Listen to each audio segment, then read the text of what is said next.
günorta saatlarında Anamanın qaynar xəttinə məlumat daxil olmuşdu.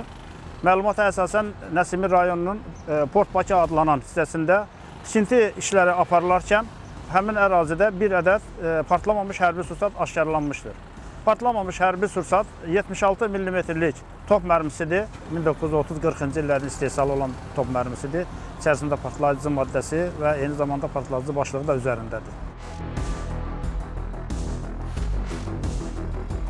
Əraziyə əlavə baxış keçiriləcək, yeraltı təmizləmə işləri aparılacaq. Ərazidə həmin hissədə Fövqəladə Hallar Nazirliyinin əməkdaşları ilə birlikdə əməliyyat keçirərək partlayış ərazisinə daşınacaqdır. Və partlayış ərazisində də sursat partlayış yolu ilə zərərsizləşdirəcək.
Patlar.